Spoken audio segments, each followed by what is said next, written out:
Good morning, class. This is another lecture of Unit 3, in which we are discussing last classes public key crypto system. So this is the first method of public key crypto system. इसमें हम देखेंगे RSA crypto system, RSA algorithms in cryptography. RSA means Rivers, Shamir and Edelman ने इसको मिलके इस algorithm को बनाया था. Is a public key crypto system that is widely used for data secure transmission. Secure data transmission. It is also one of the oldest. The acronym RSA comes from the surnames of Ron Rivest, Adi and Samir and Leonard Edelman, who publicly described the algorithm in 1977. An equivalent systems were developed secretly in 1973 at GCHQ, that means British Signals Intelligence Agencies, by the English mathematicians Sleaford Cox. That system was declassified in 1997.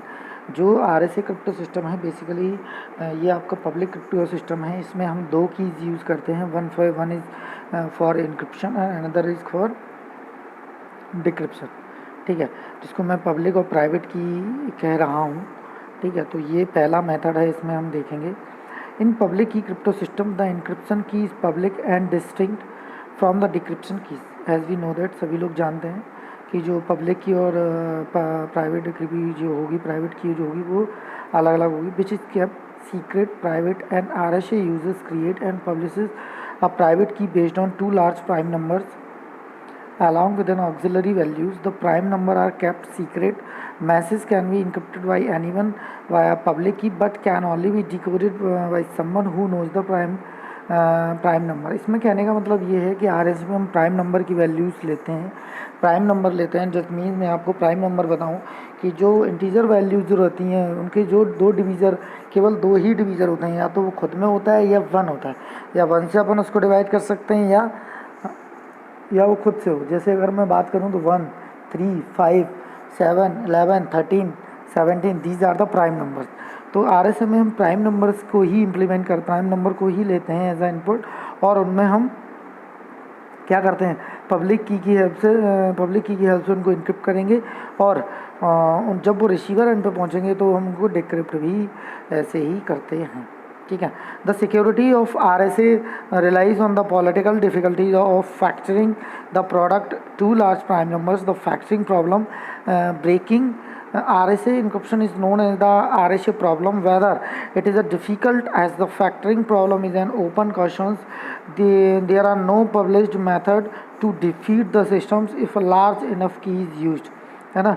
अगर मैं keys value use कर रहा हूँ RSA में, जो भी हम इसमें यूज़ करते हैं वो prime number, large prime number जो वैल्यूज़ लेते हैं उनको ही हम एक एक करके इसमें यूज़ करते हैं, उनको ही हम फैक्टराइजेशन यूज़ करते हैं. RSA is a relatively slow algorithm. Because of this, it is not commonly used to directly encrypt user data. ये बहुत स्लो एल्गोरिथम्स होती है एज़ कम्पेयर टू और हम एल्गोरिथम्स की बात करें, क्योंकि इसमें हम डायरेक्टली डेटा को क्या नहीं करते, इनक्रिप्ट नहीं करते. हम इसमें सबसे पहले क्या करते हैं, हम इसमें प्राइम नंबर्स लेते हैं, फिर उनकी हेल्प से की जनरेट करते हैं. की जनरेशन के बाद हम उसमें एक एक करके वो सारा कुछ प्रोसेस करते हैं. ठीक है. तो RSA आपकी जो है वो रिलेटिवली स्लो एल्गोरिथम है. Because of this it is not commonly use to directly encrypt user data. More often RSA use to transmit shared keys for symmetric key cryptography. RSA में कभी कभी हम सिमेट्रिक की भी यूज़ कर लेते हैं क्रिप्टोग्राफी में. Which are then often for bulk encryption decryption, जब हम बल्क में इनक्रिप्शन और डिक्रिप्शन प्रोसेस करते हैं तब. ठीक है. तो ये आपका RSA, इसमें कुछ जो आपके मेथड्स भी हैं. RSA बेसिक में जो आपको बताया वो आपका बेसिक जो RSA है वो आपका पब्लिक की, जिसको मैं कह सकता हूँ एसोसिएटेड एसिमेट्रिक की एल्गोरिथम जिसको बोल सकता हूँ. ठीक है. एसिमेट्रिक की वाला इसमें मैं बोल सकता हूँ, जिसमें हम दो अलग अलग कीज़ को यूज करते हैं. ठीक है. RSA algorithm is asymmetric cryptography algorithms. Asymmetric actually means that is work on two different keys, that is public key or we can another is private key.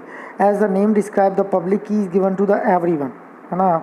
हम हमेशा से इस यूनिट में डिस्कस करते आए हैं, जो पब्लिक की होगी वो आपकी हर किसी के पास रहेगी, एंड प्राइवेट की इज़ कैप्ट प्राइवेट। उसके बाद जो प्राइवेट की होगी, जो प्राइवेट की का जो ऑनर होगा वो उसको क्या करेगा, सीक्रेट ही रखेगा।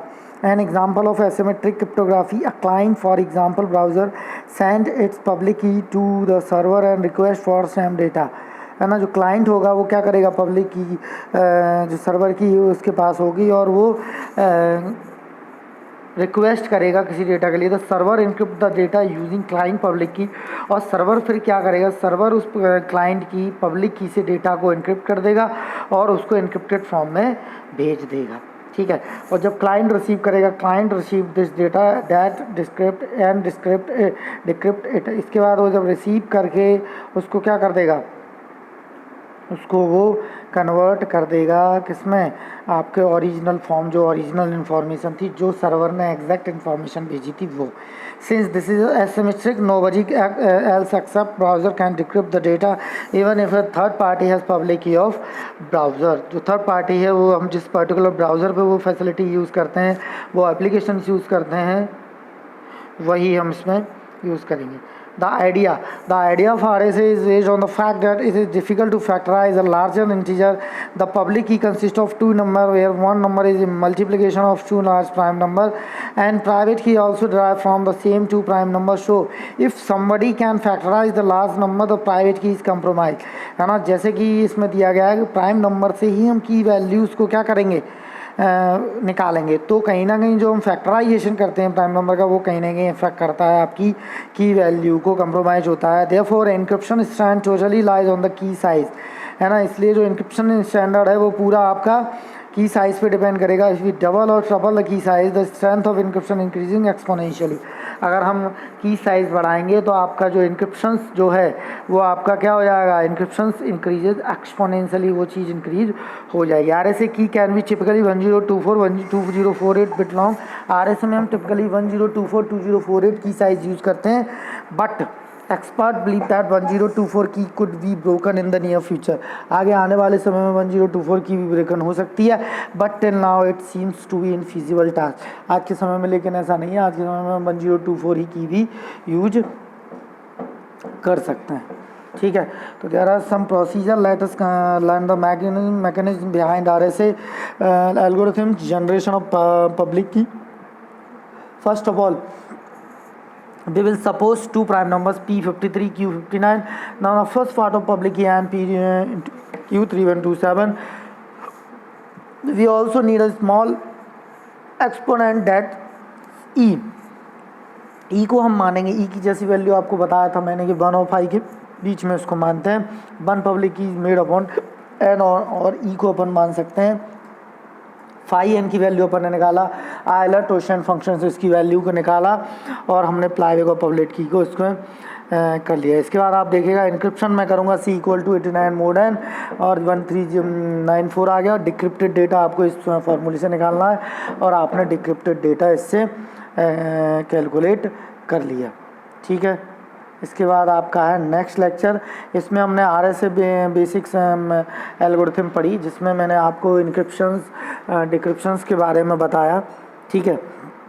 जो RSA का हम बेसिक जो पढ़ते हैं, RSA कहीं ना कहीं पुराने ओल्ड टाइम पे सबसे पहले इसको इन्वेंट किया गया था, तो उस समय ये बहुत ज़्यादा, क्योंकि आज भी लेकिन इतना यूज़ हो रही है। जैसा कि इसमें बताया, जो की साइज़ होता है वो 1024 अपन लेके चलते हैं, 1024 बिट लेके चलते हैं। लेकिन यहाँ आप देखिएगा, यहाँ हम इसको आगे नियर फ्यूचर में इसको हम और भी मॉडिफाइड कर सकते हैं, क्योंकि जो 1024 जो की वैल्यू है वो कहीं ना कहीं आज तो सिक्योर है, लेकिन आगे आने वाले समय में जैसे जैसे सिक्योरिटी कंस्ट्रेंट बढ़ते जाएंगे उस समय ये चीज़ कहीं ना कहीं दिक्कत करेगी। इसलिए हम आज के उसके समय में इसको क्या करते हैं, इसमें हम और अपडेट करने का प्रयास करते हैं, ठीक है। तो ये आपका RSA हो गया। ये भी आपके एग्ज़ाम पॉइंट ऑफ व्यू से बहुत ज़्यादा ज़रूरी है, आपसे पूछा जाता है। बहुत बेसिक आसान सा है ना। आप इसको एक बार रिवाइज़ करेंगे तो आपको समझ में आ जाएगा, ठीक है। अगर इससे लेके आपको कोई डाउट हो, इसके बाद हम जो नेक्स्ट एल्गोरिथम्स है वो आपसे डिस्कस करेंगे।